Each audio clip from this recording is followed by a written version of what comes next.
Shalom, selamat hari Minggu, selamat beribadah kepada saudara-saudara sekalian yang dikasihi Tuhan Yesus Kristus. Pada hari ini, pemberitaan firman Tuhan, saya beri judul Menguak Rahasia Ketekunan atau Revealing the Secret of Endurance. Rahasia untuk bertekun, bertahan lama. Sekarang ini orang banyak yang suka olahraga lari. Itu salah satu bentuk olahraga endurance. Kalau kita melihat, ternyata ada banyak video-video di YouTube yang memberikan tutorial tentang bagaimana untuk membangun endurance. Dari mulai bernafas yang benar, bergerak yang benar, posisi tubuh tidak boleh tegak tetapi harus condong. Lalu kemudian kakinya, bagaimana menghindari supaya tidak kram. Semua itu banyak sekali tutorialnya. Tujuannya supaya kita bisa mencapai jarak tempuh yang lebih panjang. Dengan bahkan mungkin lebih singkat. Kita tahu bahwa maraton itu bukanlah olahraga yang memerlukan waktu singkat. Tetapi kalau itu 42 km itu memerlukan 1 ke 2 jam. Kalau untuk atlet-atlet yang memiliki kecepatan, mungkin sudah pace-nya 2 atau bahkan 3 atau 2. Saudara, hari ini kita akan melihat rahasia untuk bisa bertahan lama di dalam kehidupan rohani kita. Terutama kalau kita sudah melayani dan bagaimana kita bisa bertahan di sana. Mari kita lihat firman Tuhan sebagai dasar nats kita dari 2 Korintus pasal yang keempat. Ayat 16 sampai dengan 18. Judul yang diberikan di Alkitab Terjemahan Baru Indonesia 2, jangan tawar hati juga waktu menghadapi maut. Sebab itu kami tidak tawar hati, tetapi meskipun manusia lahiriah kami semakin merosot, manusia batiniah kami diperbarui dari hari ke hari. Sebab penderitaan ringan yang sekarang ini akan menghasilkan bagi kami kemuliaan kekal yang melebihi segala-galanya, jauh lebih besar daripada penderitaan kami. Sebab kami tidak memperhatikan yang kelihatan, melainkan yang tidak kelihatan. Karena yang kelihatan adalah sementara, sedangkan yang tidak kelihatan adalah kekal. Kita berdoa. Bapa di surga, kami bersyukur untuk kebenaran firman-Mu. Terima kasih Kristus, Engkau sedang menghadapkan wajah-Mu kepada kami pada hari ini. Lewat firman yang diberitakan, Engkau berbicara kepada kami. Roh Kudus, cerahkanlah pikiran dan mata hati kami untuk mendengar, memahami, dan di atas ini kami bisa melakukan firman-Mu bagi kemuliaan-Mu. Dalam nama Yesus. Amin. Ini merupakan surat Rasul Paulus yang banyak berbicara tentang nilai-nilai pelayanan. Kenapa dia bisa bertahan lama? Kenapa dia bisa mengakhiri pertandingannya dengan baik? Kenapa dia bertekun di tengah-tengah tekanan yang berat? Kenapa popularitasnya dia bukanlah popularitas sebagai rasul yang terkaya, yang punya banyak rumah besar, atau dengan pelayanan hotel bintang 5, dengan pelayanan elit dan eksklusif. Tetapi justru kita tahu kalau kita melihat Paulus, malah banyak orang berpikir jangan-jangan ini orang adalah orang yang terkutuk. Bayangkan, setiap kota dia katakan yang pasti menanti dia adalah penjara. Dia dipukuli, dia dicambuk, dia masuk penjara, dia mungkin bahkan dipukuli sampai dia hampir mati. Dibuang begitu saja di pinggir kota. Belum lagi lapar, haus, kurang makan. Bahkan dia dipatok ular, mengalami karam kapal. Wah, kelihatannya kok kayaknya hidup pelayanannya tidak nyaman, tidak menggembirakan. Tetapi justru kalau kita melihat kebanggaan dia justru adalah di dalam penderitaan itu. Apakah Paulus sedang mengajar tentang teologi kesengsaraan? Jawabannya tidak. Kita melihat di sini justru inilah rahasia dia bertahan. Apa secret of endurance dari Paulus dalam pelayanannya dan juga tim. Dan ini menjadi rahasia ketekunan yang perlu kita miliki bersama.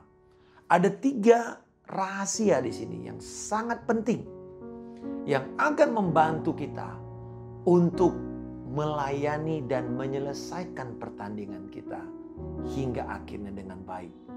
Paulus menutup dengan mengatakan, darahku tercurah dan hariku sudah dekat. Kita melihat Petrus menyelesaikan pertandingan dengan benar. Kita melihat Rasul Yohanes yang juga walaupun melewati keadaan yang sangat sulit, dibuang, diasingkan di pulau yang berbatu-batu, berharap dia mati karena stres sendirian. Justru sebaliknya dia melihat kemuliaan yang luar biasa. Apa rahasianya? Saya percaya 3 hal ini yang dari nats yang baru kita baca akan menolong kita. Yang pertama, rahasia ketekunan itu adalah saudara akan bertahan ketika menghargai kekuatan rohani daripada kekuatan fisik atau jasmani. Ayat 16 dikatakan, meskipun manusia lahiriah kami semakin merosot, namun manusia batiniah kami diperbaharui dari hari ke hari. Kita bisa bertahan, rahasia kita bisa bertahan lama adalah ketika penghargaan kita kepada kekuatan batin, kekuatan spiritual, kekuatan rohani itu lebih besar daripada kekuatan jasmani. Tentu kita tidak boleh menolak kenyataan. Tubuh kita ini makin lama akan makin merosot. Seberapa hebat pun kita, tentu kita ingin ya olahraga, bugar, fit. Alasan kita fit adalah supaya kita bisa bertahan lama. Supaya kita tidak terhalang di dalam melayani. Tetapi ada kalanya kita datang mendapatkan kesulitan-kesulitan. Masalah-masalah kehidupan bikin kita bisa mengalami tekanan batin. Kita bisa depresi secara mental. Mungkin relasi-relasi, hubungan-hubungan yang rusak. Sengketa-sengketa, konflik-konflik, permusuhan-permusuhan. Ini juga bisa menghasilkan sebuah keadaan yang stres. Relasi atau teman-teman yang toksik itu juga bisa membawa kerugian ke dalam mental kita. Atau mungkin juga ancaman bahaya.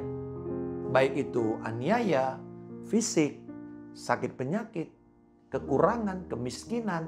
Semua masalah-masalah kehidupan yang datang untuk melemahkan kita ternyata merupakan kontributor bagi kekuatan batin kita. Kenapa? Masalah-masalah itu adalah kontributor kekuatan rohani. Seperti Paulus katakan di sini, bahwa dia melewati masa-masa sulit. Kenapa dia katakan ini sebagai kekuatan rohani? Karena pada waktu kita mengalami sakit, kita datang ke Tuhan. Pada waktu kita mengalami tekanan, dianiaya, kita datang ke Tuhan. Belajar dari Daud. Pada waktu dia menyadari musuh-musuhnya di sekeliling dia, dia katakan betapa banyaknya lawan-lawanku. Banyak orang yang mengatakan bahwa Tuhan yang kamu panggil itu tidak ada. Tidak menolong kamu. Oh, pada waktu dia diolok-olok dengan imannya. Datang kemana dia? Dia datang ke Tuhan. Ini luar biasa. Bahwa baik dalam kondisi sakit, baik dalam kondisi aniaya, kita didorong untuk datang kepada Tuhan. Mencari Tuhan. Dan akhirnya tentu kalau kita mencari Tuhan, kita mendapatkan kekuatan rohani dari penemuan kita tentang Allah yang sejati. Bahkan Rasul Petrus di dalam 1 Petrus pasal yang ke-5 ayatnya yang ke-10, Allah sumber segala anugerah yang telah memanggil kamu dalam Kristus kepada kemuliaan yang kekal akan melengkapi, meneguhkan, menguatkan dan mengokohkan kamu sesudah kamu menderita untuk sementara. Tujuan penderitaan kita ternyata untuk meneguhkan kita, menguatkan kita, mengokohkan kita, membuat kita semakin diperlengkapi untuk melakukan pekerjaan Tuhan. Jadi ternyata semua persoalan-persoalan kita, kekurangan, sakit penyakit, tekanan-tekanan yang kita alami, itu berguna untuk membuat kita semakin mendekat dan mencari Tuhan. Saya satu kali bertanya, kenapa sih Tuhan kasih kita Mazmur? 150 pasal. Dan di dalam Mazmur yang menarik adalah faktanya bahwa tidak ada di situ Tuhan bicara kepada manusia. Yang ada manusia bicara kepada Tuhan. Manusia bicara tentang Tuhan. Menarik sekali. Kita lihat Daud di situ. Ini menunjukkan bahwa doa itu adalah signifikansi doa itu, kita bicara kepada Tuhan itu ditegaskan oleh pemazmur. 150 pasal mengajarkan kepada kita, dalam kondisi kamu susah, datang ke Tuhan. Dalam kondisi kamu sakit, datang ke Tuhan. Dalam kondisi kamu tertekan, datang ke Tuhan. Dalam kondisi kamu hampir mati, datang ke Tuhan. Tetapi juga dalam kondisi kamu senang, datang ke Tuhan. Dalam kondisi kamu dipromosikan, datang ke Tuhan. Bahkan dalam kondisi kamu jatuh, gagal secara rohani, datang ke Tuhan. Inilah penghargaan kepada kekuatan rohani melebihi kekuatan jasmani. Kalau kita sibuk hanya mempertahankan kekuatan jasmani, memoles yang kelihatan ini, yang oleh Paulus di ayat sebelumnya digambarkan sebagai pot-pot tanah liat. Bejana-bejana yang biasa, yang tidak berguna, yang gampang pecah, tempat sampah. Jadi kita jangan boleh berbangga.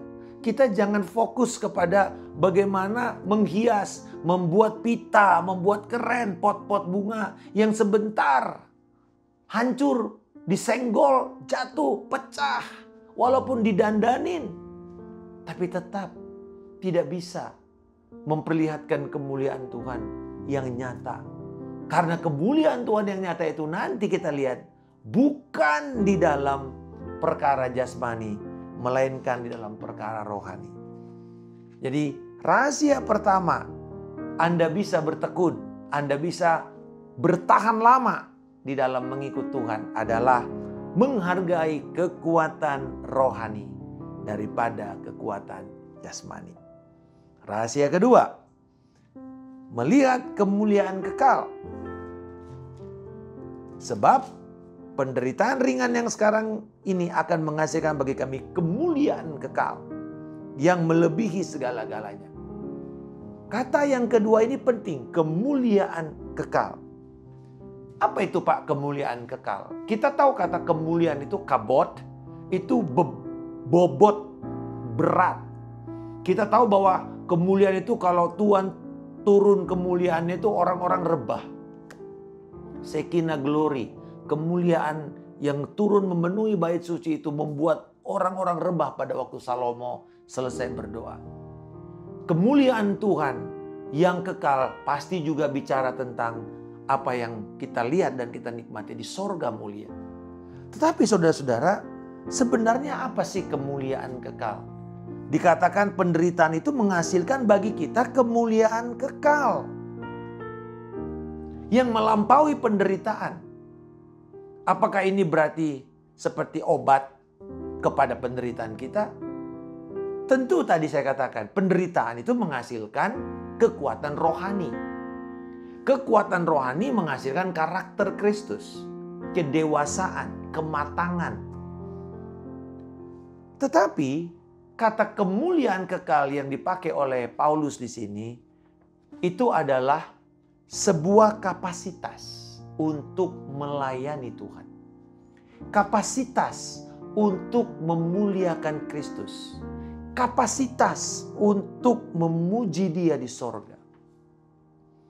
Berarti kita ini seringkali kan didengar ya bilang gini, ayo latihan, serius kamu beribadah, ntar di sorga loh. Kamu tuh kerjaannya muji terus, nyanyi. Lalu ada orang yang bilang, ngapain kalau gitu? Bosan banget di sorga kalau cuma nyanyi-nyanyi doang, memuji-memuji doang. Tetapi sebenarnya kalau kita melihat di sini bahwa kemuliaan kekal itu adalah kapasitas kita. Kemampuan yang akan Tuhan berikan untuk melayani Dia di dalam kekekalan. Memuji Dia di dalam kekekalan. Dan ternyata caranya bukan dengan kita enak-enak, ongkang-ongkang, terus-terus dilayani, kita jadi mendapatkan kemuliaan. Bukan.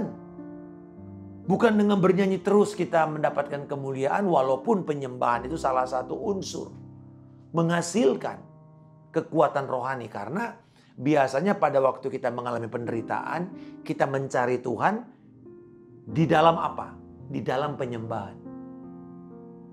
Kita berseru kepada Tuhan di dalam doa kita, di dalam penyembahan kita, di dalam mazmur yang kita naikkan pada malam-malam hari. Mazmur yang kita naikkan pada waktu kita mengalami kesesakan dan penderitaan. Berarti penyembahan pun memang salah satu unsur. Tetapi yang membuat kemuliaan itu berhasil atau dihasilkan adalah ketika kita melewati persoalan demi persoalan. Nah, bagaimana cara mengukur kemuliaan kita, Pak? Kalau kita melihat di dalam 2 Timotius pasal yang ketiga. 2 Timotius pasal yang ketiga, ayat yang ke-12.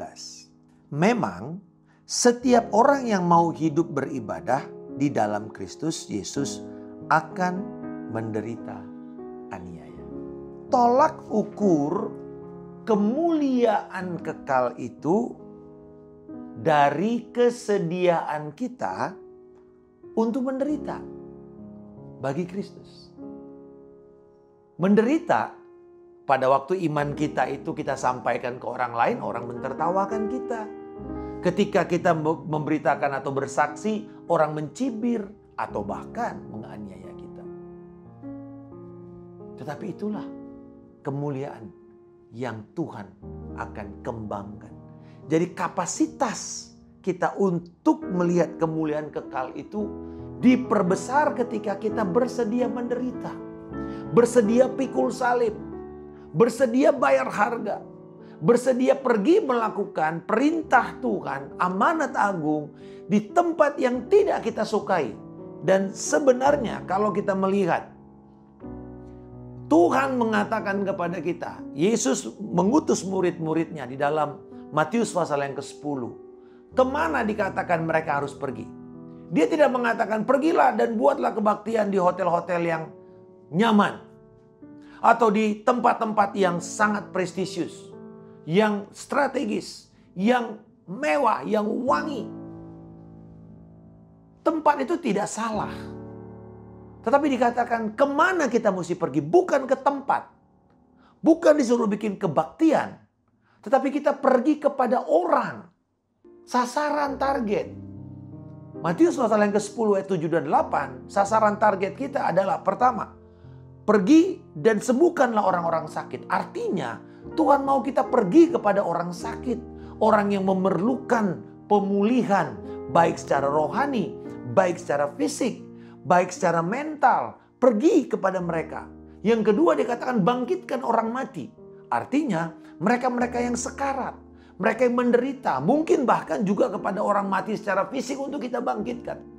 Mereka-mereka yang dalam kondisi mati secara rohani, kita perlu memberitakan Injil supaya terjadi regenerasi, terjadi kelahiran kembali, terjadi keselamatan. Lalu dikatakan pergi kepada orang-orang yang kerasukan setan dan bebaskan mereka. Berarti ini bicara mengenai kepada orang-orang yang kotor. Orang-orang yang tersingkirkan secara moral. Para pelacur, para prostitut, para preman. Orang-orang yang mungkin terkena atau terikat dengan okultisme. Penyembahan berhala. Orang-orang yang narkoba, alkohol. Ini loh mereka-mereka ini. Yang terpinggirkan. Pergi juga katanya kepada orang yang sakit kusta. Tahirkan mereka. Kita tahu bahwa sakit kusta pada masa Yesus adalah orang-orang yang harus dijauhi. Karena sangat menular, merusak, dan mengganggu kestabilan ibadah kita. Orang yang pegang najis dia harus mentahirkan dirinya dan dia harus membawa kurban. Jadi artinya ini merusak tatanan kerohanian. Tetapi Tuhan mengatakan, pergi kamu kepada orang-orang ini. Sembuhkan mereka, tahirkan mereka. Bahkan ditambah lagi, pergilah kepada orang-orang yang menganiaya kamu. Ada yang enak. Dia nggak bilang pergilah kamu ke seminari-seminari, bikin seminar di sana, bikin simposium di sana. Walaupun Paulus pergi kepada majelis Areopagus di Athena, orang-orang yang terkenal, para petinggi di masyarakat itu, para filsuf, para pemikir. Tetapi itu bukanlah sasaran tiap harinya. Yang dia tiap hari lakukan, dia pergi ke pasar-pasar. Dia pergi ke orang-orang yang ada di sekitar mereka. Dia pergi ke pinggir sungai, mencari jiwa. Saudara-saudara, ternyata kesediaan kita untuk menanggung penderitaan itu merupakan ukuran yang akan kita dapatkan dalam kemuliaan kekal nanti. Bersediakah kita menerima penderitaan yang kita alami? Penderitaan yang kita alami sekarang ini dikatakan menghasilkan kemuliaan kekal. Jadi rahasia pertama tadi, menghargai kekuatan batin daripada kekuatan jasmani. Yang kedua, rahasianya adalah kemuliaan yang kekal. Dan yang ketiga, ketika Anda menghargai realitas yang kekal atas yang sementara. Perspektif kita adalah kepada yang kekal. Ayat 18.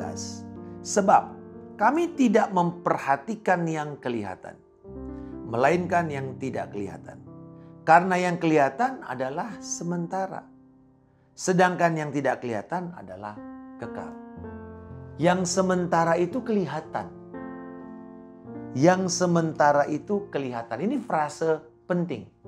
Yang sementara itu kelihatan. Berarti realita yang kita pegang, yang kita jamah, yang kita rasakan, yang kita nikmati adalah sementara. Ini bukan yang kekal. Bahkan tubuh kita yang sehebat apapun, sesehat apapun, atau sebaliknya mungkin selemah apapun, itu tetap adalah sementara. Nah, kalau kita melihat kepada yang akan datang, yang tidak kelihatan itu, yang kekal itu, yang akan datang itu, kita bicara mengenai membangun visi rohani, membangun kekuatan untuk bertahan karena melihat apa yang ada di masa depan. Petrus di dalam surat Petrus mengatakan bahwa kita memiliki harta yang tidak bisa dicuri oleh pencuri, yang tidak bisa hancur oleh ngengat, oleh karat, oleh perampok sekalipun. Berarti Bapak Ibu, perhatikan, Yesus mengatakan bahwa kumpulkanlah harta sorgawi, bukan harta yang ada di dunia. Bukan berarti kita tidak boleh menginvestasikan sesuatu dalam bentuk uang atau harta kita. Tetapi dikatakan prioritas kamu utama adalah mengumpulkan harta yang ada di surga nanti. Dan dia mengatakan ada ancaman kepada hal yang sementara kan? Yaitu ancaman yang sifatnya pasif dan ancaman yang sifatnya aktif. Yang sifatnya pasif itu apa? Ngengat, karat. Satu kali saya punya baju dari sutra, batik sutra. Saya jarang pakai karena saya pikir aduh terlalu berkilau.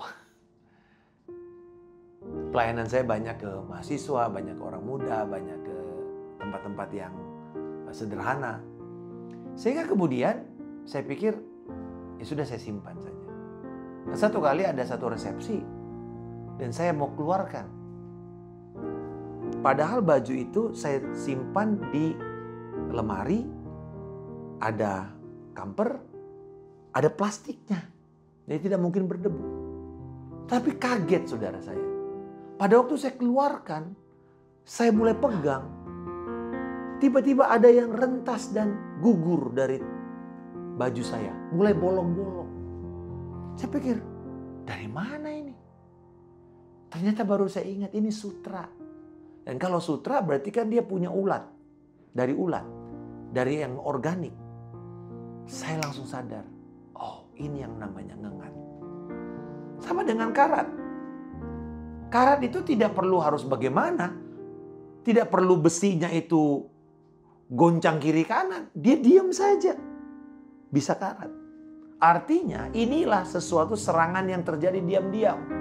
Kalau kepada kita yang sementara, contohnya apa? Harta yang diambil dalam kondisi yang serangan yang tidak kelihatan. Adanya pencurian deposito kita. Atau penyalahgunaan atau pemindahan buku dan segala macam. Dihack akun kita. Dikuras akun bank kita oleh orang yang tak bertanggung jawab. Atau mungkin tiba-tiba terjadi sebuah skim-skim keuangan yang kemudian semua investasi kita hilang. Itu yang namanya ngengat dan karat. Tetapi pencuri, perampok itu sesuatu yang sifatnya aktif. Seperti perang, bencana alam, kerusuhan, mungkin perampokan, pencurian, dan bahkan itu yang dilakukan di mana terjadi kekerasan. Jadi dengan kata lain, apapun dan sebaik apapun kita punya pertahanan terhadap harta-harta yang sementara ini, ternyata bisa diserang secara aktif maupun secara pasif. Diam-diam saja duit kita bisa hilang. Tiba-tiba loh kok mau dicairkan dananya nggak ada. Ternyata habis. Dikuras pelan-pelan. Atau mungkin nilainya makin lama merosot. Tidak ada nilai lagi. Sahamnya semakin lama makin merosot. Atau ya tadi karena perang dan segala hal yang kekacauan politik dan ekonomi. Bapak ibu saudara-saudara sekalian. Ketika dia katakan mari kita melihat kepada hal yang tidak kelihatan. Kepada kemuliaan yang ada di masa depan. Maka kita melihat sesuatu yang Yesus katakan. Yaitu harta di sorga yang mulia. Yaitu ketika kita mempertahankan harta Injil. Dan ini yang kita bawa untuk hidup pengudusan kita. Di dunia itu tidak kelihatan, tapi ini bermanfaat bagi kemampuan dan kekekalan kita. Jadi 3 rahasia untuk kita bisa hidup dan kita bertahan lama di dalam dunia ini. Hargailah kekuatan rohani melampaui kekuatan jasmani. Fokus kepada kemuliaan kekal, kapasitas kita untuk memuliakan Tuhan, memuji Dia di dalam kekekalan. Dan yang ketiga, untuk kita menghargai realita yang kekal atas apa yang sementara. Kami bersyukur Bapa. Terima kasih untuk kebenaran firman-Mu ini. Kami berdoa biarlah kiranya anugerah-Mu melimpah dan melampaui kemampuan kami. Untuk kami percaya bahwa apa yang kelihatan sekarang ini Tuhan hanyalah sementara. Ajar kami untuk kami tidak terpaku semata-mata mengejar yang sementara, kesuksesan duniawi ini. Tetapi kami percaya untuk anugerah yang kekal dan mulia yang Engkau siapkan kepada kami. Tolonglah kami melewati masa-masa sulit dan kami bersukacita di atasnya. Di dalam nama Tuhan Yesus Kristus kami berdoa dan mengucap syukur. Haleluya. Amin. Immanuel, salam kemenangan. Saya Pendeta Markus Simanjuntak.